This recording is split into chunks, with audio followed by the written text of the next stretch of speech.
name is Phoebe. Here in Fort San Pedro, Cebu City. Inulit namin kasi kanina nag-static na naman. So yun, it's very hot because it's 9 in the morning. It's hot but it's raining. So kailangan bibilisan namin. Go, go, go, go, go! So yun, here, this is Fort San Pedro again, one of the historical place in Philippines and in Cebu. And yun, basically, if ever that punta kayo dito, you might as well visit the place. This is this isn't really a beautiful place, but it's a place na alam mo na we will gonna look forward to. So yun, to old stone pa to. I think hindi nila ito binago. This is the old stone pa din before. Yung iba. And then sa baba, you can see sa baba, para siyang whole, para siyang yung center talaga ay walang ginawa kasi if ever na may kasal, pwede rin magkaka-reception dyan.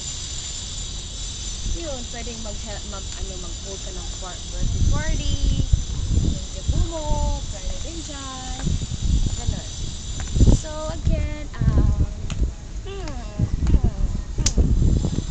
usually maraming tourist dito. Yung entrance fee pala is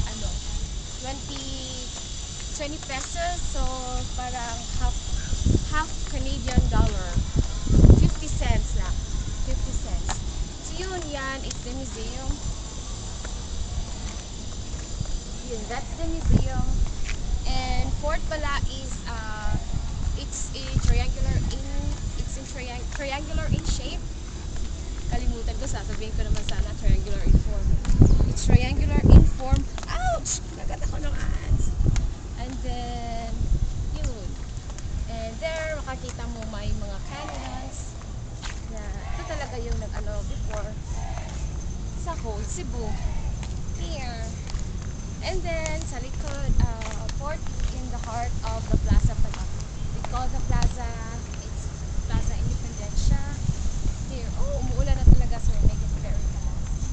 Here you can see canyons. Canyons. They was once the use for, alam mo na, war.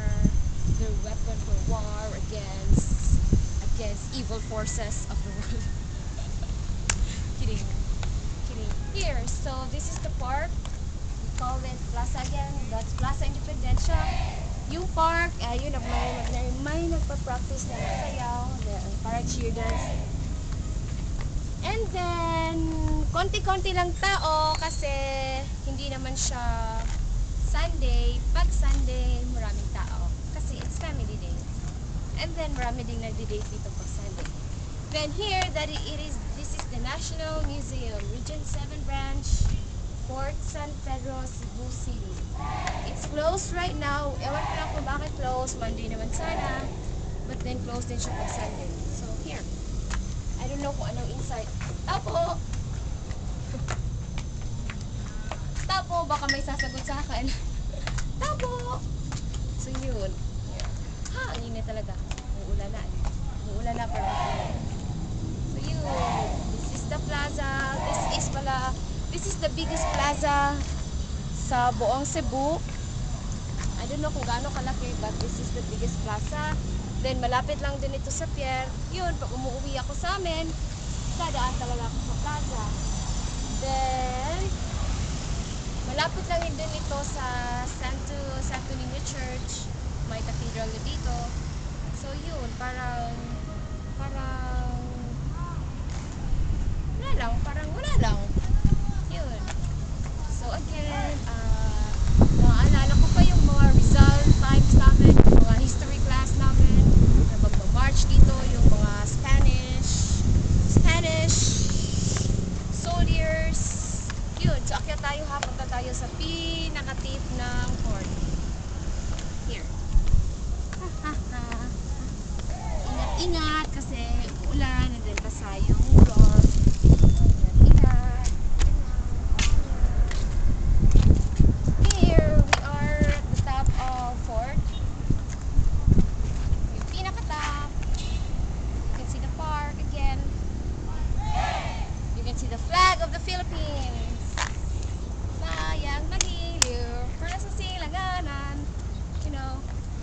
can see there dagat. And you can see the topmost, ano tayo there? Here. Dito na lang tayo kasi it's cold dito. May hangin. There, oh. Ito yung pinaka-top. Fort San Pedro Historical Park. Again, if gusto mong mag-held ng reception mo dito, then pwede. Birthday, gatherings, ganun, ganun, ganun. Ganun, ganun, ganun, ganun. So yun, and siguro until here na lang. How many minutes? Oh, it's 5 minutes na pala, so we have a lot of time still.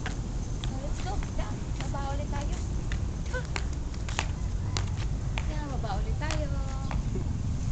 Sorry na, maulan na kasi. Marami parang mga tourists dito. Usually Koreans, Americans, ganun. So, here. Ako muna bababa, ha?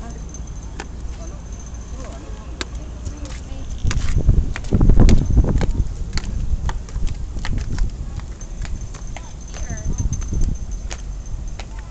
Punta tayo sa tip ng triangle ng fort. Sa tip ng triangle tayo ng fort. And then, meron ding mga canyons there. Yun. Sana talaga wala nang mag-static. And, ay, napagod na ako. Laters pala, mag-online ako. Ibibigay ko na ito sa'yo. Yan. And it's raining na talaga. Umuulan. And, bibigsan na natin! Uwi na ako! Uwi na ako! Uwi na ako! Uwi na ako! Uwi na ako! Uwi na ako! Ito yung canyons. Ito yung may pababa dyan there. Ito yung canyons again. May kiosk, may tower house. Dito sila yung pag nagbabantay sila, dyan siguro sila magstay for the whole night. Sana no merong kulungan dito, but wala naman ako nakita. So again, we are in the sa tip na triangular now fort.